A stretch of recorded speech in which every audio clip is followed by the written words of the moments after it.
Bonjour. Aujourd'hui, on va avoir ensemble le cours sur les convulsions de l'enfant et du nourrisson. Pour commencer, on va voir c'est quoi les objectifs de ce cours. Premièrement, vous devrez reconnaître une crise convulsive. Vous devrez aussi connaître la physiopathologie des convulsions fébriles chez l'enfant. Vous devrez connaître les principales étiologies des convulsions chez l'enfant en fonction de l'âge. Vous devrez savoir prendre en charge un nourrisson avec des convulsions fébriles et vous devrez aussi prendre en charge un enfant présentant un état de mal convulsif. C'est quoi une convulsion?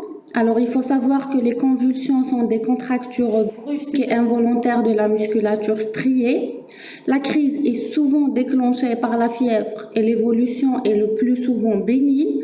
Les affections occasionnelles, à savoir les affections infectieuses, traumatiques ou métaboliques, sont une autre cause fréquente de convulsions. C'est l'urgence neurologique la plus fréquente en neurologie pédiatrique. Le pronostic vital est mis en jeu dans l'immédiat. Le pronostic fonctionnel cérébral si la crise se prolonge avec risque de séquelles cérébrales irréversibles secondaires à l'anoxie cérébrale. Le plan du cours est le suivant. On va voir en premier la définition, physiopathologie. On doit voir le diagnostic des convulsions, la prise en charge et enfin l'évolution et le pronostic des convulsions fébriles. Premièrement, la définition. Alors, vous devrez faire la différence entre la crise épileptique, la crise convulsive et l'épilepsie maladie. Alors, c'est quoi une crise épileptique? C'est l'expression clinique d'une décharge paroxystique et synchrone d'une partie ou de la totalité de la population neuronale entraînant des manifestations motrices, sensitives, sensorielles, psychiatriques ou neurovégétatives associées ou non à des altérations de l'état de conscience. La crise convulsive, c'est une crise épileptique caractérisée par son expression purement motrice et son caractère occasionnel.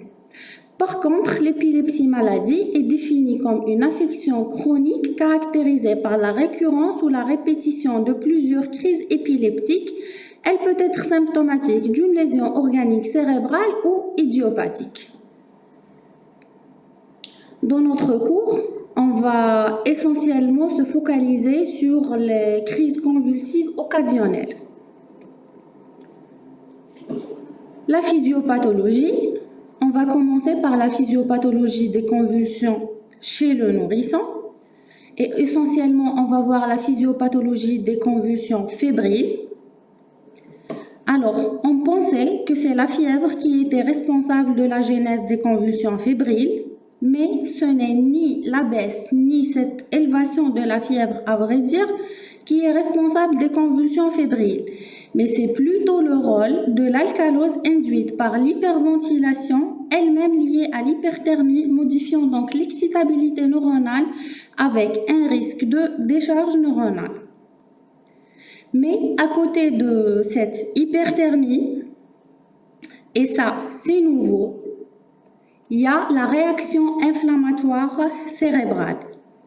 Alors, il faut qu'il y ait une réaction inflammatoire cérébrale à ces agressions par les virus, qui est maintenant assez bien établie, pour qu'il y ait une convulsion fébrile. Il y a une corrélation entre la libération de cytokines inflammatoires et les convulsions fébriles. Et ceci pour certains virus, et pas pour tous les virus, qu'on a cette réaction inflammatoire sévère. On a remarqué qu'il y a une libération de cytokines pro-inflammatoires qui ont des propriétés pro-convulsivantes. On sait que presque 90% des convulsions fébriles sont dues à des infections virales. Les virus qui sont responsables, on a les adénovirus, le VRS, l'entérovirus, le virus influenzé et para-influenzé. Et ce qui est nouveau, c'est ce rôle des virus herpès humain HHV6 et HHV7. Il faut savoir que ces sérotypes viraux sont ubiquitaires, c'est-à-dire qu'ils se trouvent partout dans le monde, en Afrique comme en Europe, comme en Australie. Ce sont des virus qui provoquent jusqu'à 40% des convulsions fébriles et ça a été démontré.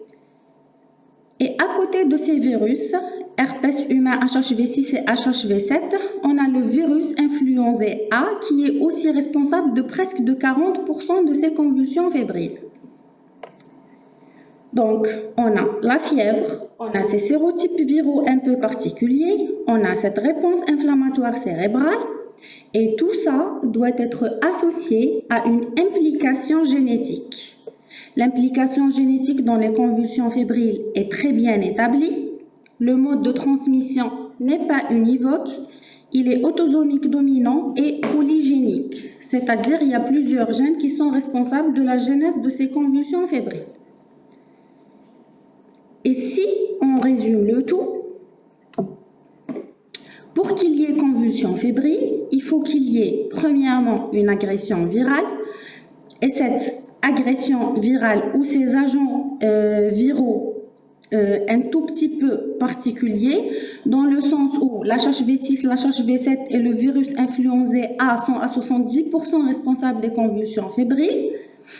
Ces virus vont induire une réaction inflammatoire cérébrale et libération de cytokines inflammatoires proconvulsivantes, et bien entendu sur un cerveau qui est en pleine maturation et chez des enfants qui ont déjà une prédisposition génétique. Donc, le mécanisme de la genèse des convulsions fébriles est un mécanisme éthiopathogénique qui est multifactoriel. Par contre, chez le grand enfant, on note une diminution progressive de l'excitabilité et les crises sont rares en dehors d'un substratum anatomique, d'où la règle de pratiquer un bilan neuroradiologique systématique à la recherche d'un foyer lésionnel.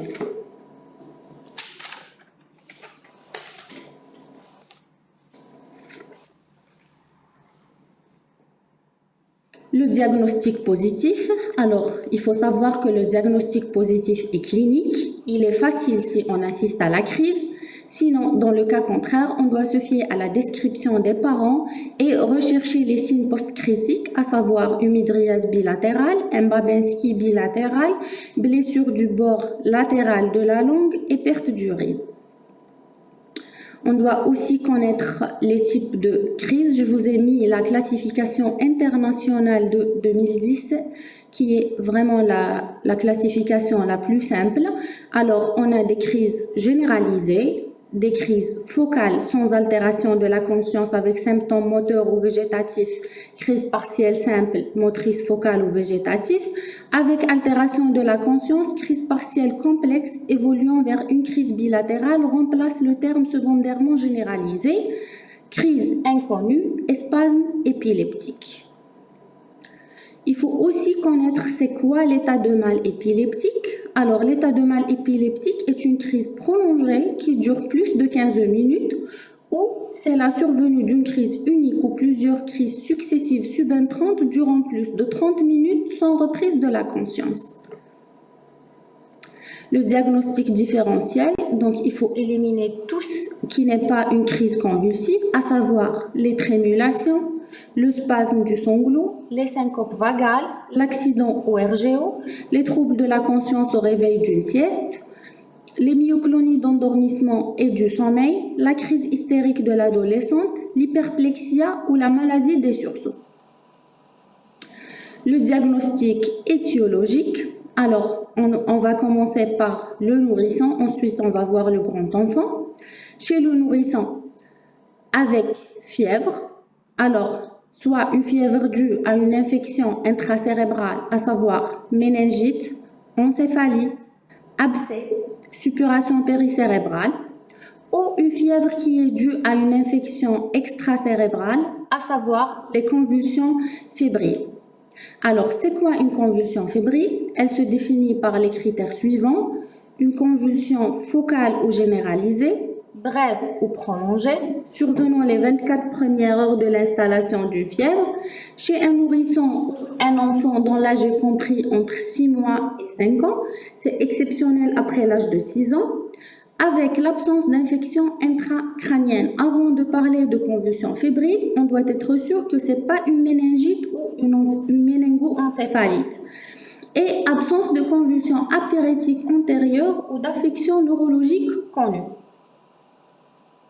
Les convulsions fébriles touchent environ 2 à 5% des enfants avant l'âge de 5 ans.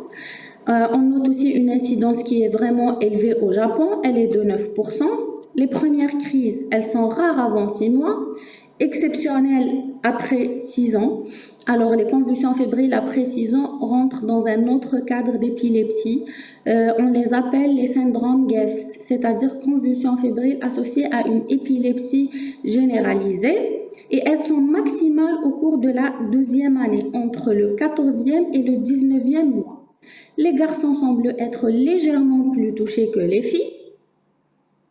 Alors, en fonction du tableau clinique, on aura soit des convulsions fébriles simples, qui sont de loin les plus fréquentes, soit des convulsions fébriles complexes dans 10 à 15% des cas.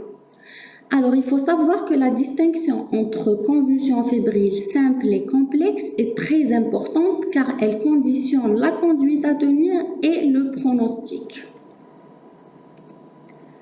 Ce tableau résume la différence entre une convulsion fébrile simple et une convulsion fébrile complexe. Alors, la convulsion fébrile simple, l'âge est souvent supérieur à 1 an. La topographie, c'est des crises généralisées. La durée est généralement inférieure à 10 minutes. La répétition, elle ne se répète pas dans les 24 heures. L'examen neurologique post-critique est strictement normal. La somnolence post-critique est courte et il n'y a pas de déficit neurologique. La convulsion fébrile complexe, par contre, l'âge est inférieur à 1 an. La topographie, c'est une crise focale, c'est-à-dire localisée. La durée, elle est supérieure à 10 minutes et elle se répète dans les 24 heures. L'examen neurologique post-critique est anormal. On peut avoir une paralysie de Todd. C'est quoi la paralysie de Todd? C'est une hémiparésie qui est post-convulsive réversible. Elle dure de quelques minutes à quelques heures, mais souvent de durée inférieure à 48 heures. Dans le cas contraire, où elle est irréversible, on l'appelle le syndrome HH. Alors, est-ce qu'on est amené à faire des examens paracliniques en cas de convulsion fébrile? Alors, on va commencer par l'électroencéphalogramme. En cas de convulsion fébrile simple, le EEG n'a vraiment aucun intérêt, même si c'est des convulsions fébriles simples récidivantes. Mais il est souvent nécessaire devant des convulsions fébriles complexes. La ponction lombaire, alors avant on disait que avant 1 an, l'APL était obligatoire, alors on doit dire que rien n'est obligatoire et rien n'est systématique. L'APL est indiquée en fonction de l'examen neurologique de l'enfant, quel que soit son âge. Les examens biologiques sanguins, par contre, n'ont aucun intérêt. Alors, les convulsions sans fièvre, on a surtout les troubles métaboliques, à savoir en premier lieu l'hypoglycémie. Donc, il faut s'assurer devant un enfant qui convulse qu'il a une glycémie normale. L'hypocalcémie, l'hypomagnésémie, l'hypernatrémie. On a aussi les intoxications médicamenteuses accidentelles. Les autres causes des convulsions, on a les traumatismes crâniens, l'encéphalopathie hypertensive, l'hématome sous-dural, le syndrome hémolytique et urémique et l'anoxie cérébrale aiguë. Chez le grand enfant, par contre, avec fièvre, il faut chercher une méningite, une méningo-encéphalite et un abcès cérébral. Sans fièvre, l'HTA, les tumeurs cérébrales et les intox à but suicidaire, surtout chez les ados. La prise en charge, on va commencer par la mise en condition. C'est quoi la mise en condition? Alors, c'est la position de sécurité, le décubitus latéral gauche, assurer la perméabilité des voies aériennes supérieures, l'oxygénothérapie, la voie d'abord pour le bilan et le traitement symptomatique de la crise qui consiste en donner du Valium en intrarectal, et enfin le traitement spécifique. On va commencer par voir le traitement spécifique des convulsions avec fièvre. On va commencer par les convulsions fébriles. Alors, lorsqu'on a une crise fébrile qui est en cours, ça sous-entend qu'il s'agit d'une crise prolongée. Donc, qu'est-ce qu'on doit faire? On doit hospitaliser l'enfant. On doit rassurer la famille, puisqu'une convulsion fébrile est dramatiquement ressentie par les parents. Rassurer est une étape essentielle de la prise en charge. Bien évidemment, il faut donner du Valium en intrarectal à raison de 0,5 mg par kilo par dose, qui est renouvelable si nécessaire 2 à 3 fois. Après, si les crises persistent, on va passer à autre chose. Il faut voir si on doit faire ou non une PL. Et bien entendu, prendre en charge la fièvre et sa cause qui est dans la majorité des cas virale. Donc, il faut donner du paracétamol à raison de 15 mg par kilo par prise en 4 prises par 24 heures. Et surtout, éviter de donner de l'aspirine, puisque ces virus particuliers plus aspirine égale risque de syndrome de Raynaud. Et s'il y a une suspicion d'infection bactérienne, il ne faut pas hésiter à mettre un antibiotique. Alors, passons maintenant à la deuxième situation, qui est de loin la plus fréquente, et que l'enfant arrive à l'hôpital après qu'il a cessé de convulser. Alors, premièrement, il faut savoir interroger les parents sur le caractère localisé ou partiel de la crise et sa durée. Prendre en charge la fièvre et sa cause, expliquer, rassurer et répondre aux questions des parents par rapport à la bénignité, au risque de récidive et au risque d'épilepsie.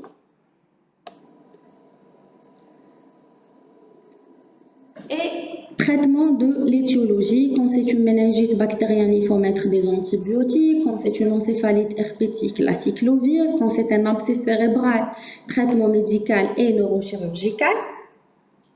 Convulsion sans fièvre, il faut corriger les troubles métaboliques, traiter l'HTA, confier un hématome sous-dural au neurochirurgien. Alors, est-ce qu'on peut prévenir les récidives des convulsions fébriles? La réponse est non. Mais il faut examiner l'enfant à chaque fois qu'il vient pour une convulsion fébrile, puisqu'il a le droit de faire un autre problème. Quand est-ce qu'on va mettre le traitement antiépileptique au long cours? Dans les convulsions fébriles simples, même si elles sont récidivantes, il n'y a aucun intérêt à mettre le traitement. Par contre, par rapport aux convulsions fébriles complexes, c'est au cas par cas. Premièrement, lorsqu'on a des crises focales et prolongées, parce qu'il y a un risque syndrome HH, là, il ne faut pas hésiter à mettre un traitement. Deuxièmement, lorsqu'on a des crises fébriles qui surviennent chez un enfant qui a préalablement un retard du développement, là aussi, il faut mettre le traitement. Troisièmement, dans les autres situations, il faut observer, être attentif, surveiller et voir par la suite. Le médicament à utiliser dans ces situations-là, c'est le valproate de sodium et son interruption peut être proposée après 18 mois sans crise.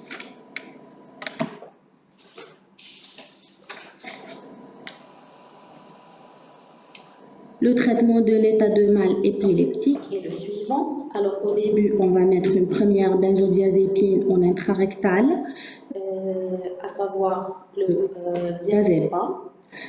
Si la convulsion ne s'arrête pas au bout de 5 minutes, on va renouveler, on va donner la deuxième injection de Valium aussi en intrarectal. La troisième fois, on va la donner en IV. Si les convulsions persistent jusqu'à 20 minutes, on est amené à donner de la phénitoïne en IV. Si ça persiste jusqu'à 20 minutes, on est obligé de mettre du phénobarbital. Après 1 heure de temps, si les convulsions persistent encore, c'est un état de mal réfractaire. On doit transférer l'enfant en réanimation pour ventilation assistée et éventuelle sédation. L'évolution et le pronostic.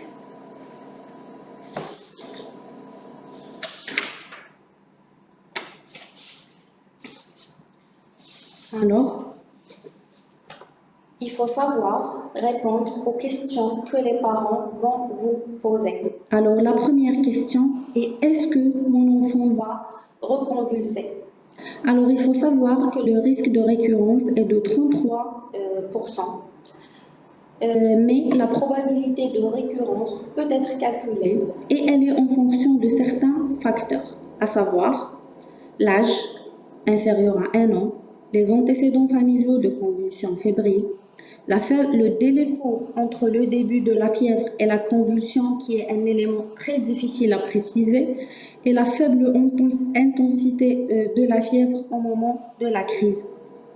Élément important à retenir, voire très important, le risque de récidive survient dans les 18 mois suivant le premier épisode. À partir de 18 mois, le risque va diminuer considérablement. La deuxième question est: est-ce que mon enfant va devenir épileptique? Et bien entendu, lorsqu'on fait une convulsion fébrile simple ou plusieurs convulsions fébriles simples, le risque de développer une épilepsie est égal à 1%. C'est-à-dire le même risque que la population générale. Par contre, il est de 10% lorsque l'enfant fait une convulsion fébrile complexe. Alors, quels sont les facteurs pronostiques prédictifs de survenue d'épilepsie? Premièrement, la sémiologie focale et prolongée des convulsions fébriles. Deuxièmement, lorsqu'on a un retard du développement psychomoteur. Troisièmement, lorsqu'on a des antécédents familiaux d'épilepsie. Quatrièmement, lorsque les crises débutent après l'âge de 6 ans, et ça c'est un cadre vraiment particulier, c'est les convulsions fébriles plus. L'épilepsie survient en général très rapidement, soit dans les 2 ans qui suivent la convulsion fébrile complexe. Alors, la troisième question à laquelle vous devrez répondre est: est-ce que mon enfant aura un retard? Il faut savoir que pour les convulsions fébriles simples, il n'y a aucun impact sur le devenir cognitif, que ce soit par rapport au QI, à l'apprentissage ou aux performances scolaires.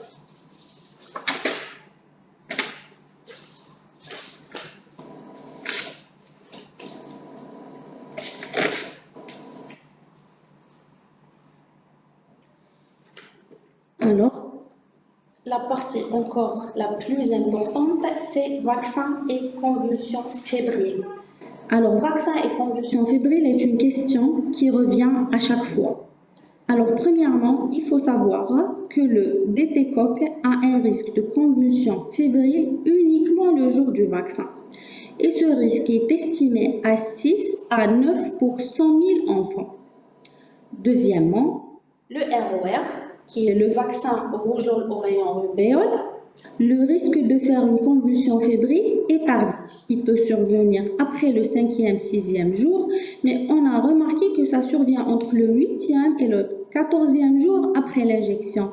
Et là, on a un risque qui est de 25 à 34 pour 100 000 enfants.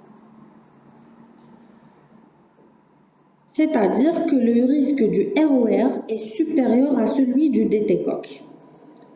Il faut savoir aussi actuellement qu'on a des vaccins acellulaires qui sont mieux tolérés que les vaccins à germes entiers, qui sont très réactogènes, pouvant entraîner des réactions sévères comme des convulsions, des hyperthermies qui dépassent les 40 degrés, voire même des états de choc.